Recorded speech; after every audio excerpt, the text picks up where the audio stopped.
حضرت موسیٰ علیہ السلام اور قارون۔ قرآن کریم کی 28ویں سورت سورہ القصص کی آیات 76 تا 83 میں اللہ تبارک و تعالی نے قارون کا تذکرہ فرمایا ہے۔ قارون حضرت موسیٰ علیہ السلام کے زمانے میں بنی اسرائیل کا ایک بہت امیر و کبیر لیکن نہایت متکبر، مغرور، ظالم اور حاسد شخص تھا۔ قرآن کریم کے مطابق اس کے خزانوں کی کنجیاں کئی طاقتور لوگ مل کر بمشکل اٹھا پاتے۔ حضرت عطا رحمۃ اللہ علیہ سے روایت ہے کہ اسے حضرت یوسف علیہ السلام کا ایک مدفون خزانہ مل گیا تھا۔ یحییٰ بن اسلام رحمۃ اللہ علیہ اور سعید بن مسیب رحمۃ اللہ علیہ نے فرمایا کہ قارون سرمایہ دار تھا اور فرعون کی طرف سے بنی اسرائیل کی نگرانی پر مامور تھا۔ اس عہدے پر رہ کر اس نے بنی اسرائیل کو بہت ستایا۔ حضرت ابن عباس رضی اللہ تعالیٰ عنہ کی روایت ہے کہ یہ حضرت موسیٰ علیہ السلام کا چچا زاد تھا۔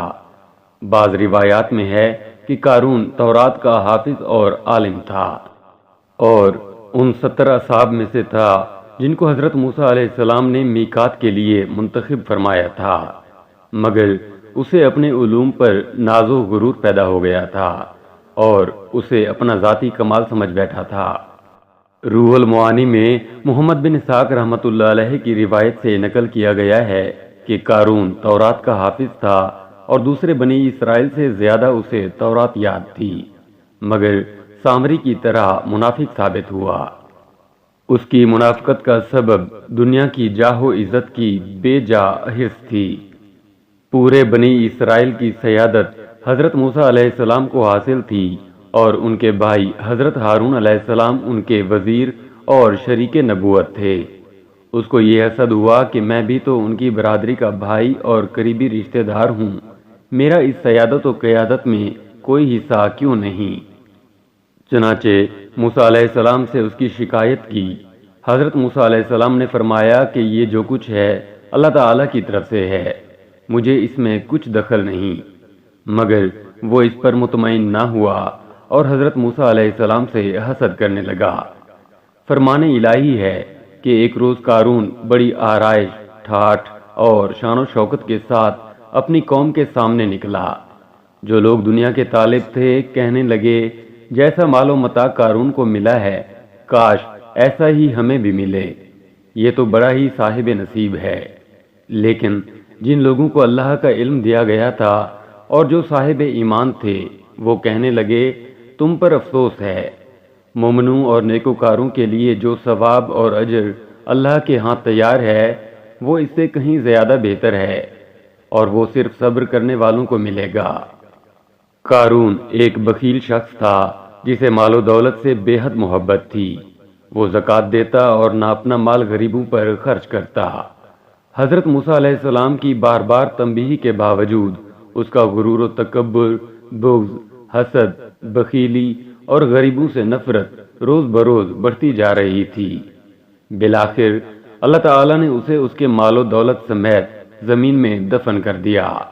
قرآن پاک میں ارشاد باری تعالیٰ ہے، پس ہم نے قارون کو اور اس کے گھر کو زمین میں دھنسا دیا۔ اور یوں اللہ نے ایک امیر کبیر، مغرور اور بخیل شخص کو رہتی دنیا تک عبرت کا نشان بنا دیا۔ حضرت موسیٰ علیہ السلام کی وفات۔ بنی اسرائیل صحرائے طیہ میں 40 برس تک بھٹکتے رہے۔ اس کھلے میدان سے نکلنے کے لیے صبح سے شام تک روز سفر کرتے، لیکن شام کو اسی جگہ موجود ہوتے جہاں سے صبح چلے تھے۔ حضرت موسیٰ علیہ السلام اور حضرت ہارون علیہ السلام بھی ساتھ تھے۔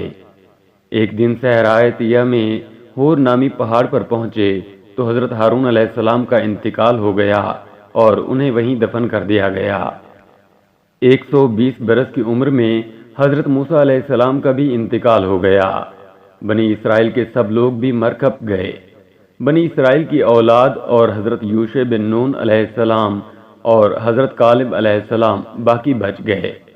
40 برس کی مدت پوری ہونے کے بعد اللہ کے حکم سے حضرت یوشع بن نون علیہ السلام کی قیادت میں بنی اسرائیل شام اور بیت المقدس میں داخل ہوئے۔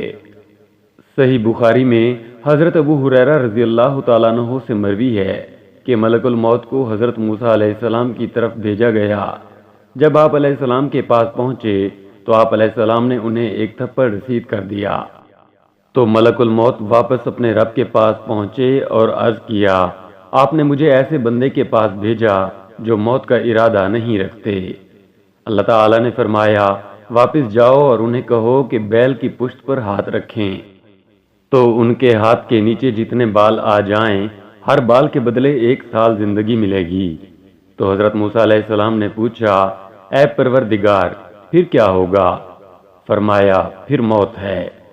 حضرت موسیٰ علیہ السلام نے فرمایا، تو پھر اب ہی صحیح۔ پھر آپ علیہ السلام نے دعا فرمائی، اے اللہ، اس آخری وقت میں مجھے ارض مقدس کے قریب کر دے۔ اللہ نے آپ علیہ السلام کی دعا قبول فرمائی۔ فرشتے نے انہیں ایک عمدہ خوشبو سنگھائی اور روح قبض کر لی۔ فرشتوں نے آپ علیہ السلام کی نماز جنازہ ادا فرمائی اور دفن کیا۔ مسند احمد میں حضرت انس بن مالک رضی اللہ تعالیٰ عنہ سے روایت ہے کہ رسول اکرم صلی اللہ علیہ وآلہ وسلم نے فرمایا کہ جس رات مجھے آسمان پر لے جایا گیا تو موسیٰ علیہ السلام کے پاس سے گزر ہوا۔ آپ علیہ السلام وہاں سرخ ٹیلے کے پاس اپنی قبر میں کھڑے نماز ادا فرما رہے تھے۔ 50 نمازیں اور حضرت موسیٰ علیہ السلام کا مشورہ۔ مفسرین لکھتے ہیں کہ اللہ تعالی نے امت محمدیہ صلی اللہ علیہ وآلہ وسلم پر دن رات میں 50 نمازیں فرض فرمائی تھیں۔ جب رسول اکرم صلی اللہ علیہ وآلہ وسلم حضرت موسیٰ علیہ السلام کے پاس سے گزرے تو انہوں نے فرمایا، واپس جائیے اور اپنی امت کے لیے نمازوں میں تخفیف کا سوال کیجیے، کیونکہ میں بنی اسرائیل کو بہت آزما چکا ہوں۔ تو حضور اکرم صلی اللہ علیہ وآلہ وسلم موسیٰ علیہ السلام اور اللہ تعالیٰ کے درمیان بار بار آتے جاتے رہے اور ہر مرتبہ نماز میں تخفیف ہوتی رہی، حتیٰ کہ دنوں رات میں 5 نمازوں تک تخفیف ہو گئی۔ اور اللہ تعالیٰ نے فرمایا، یہ ہیں 5 لیکن ثواب 50 ہی کا ملے گا۔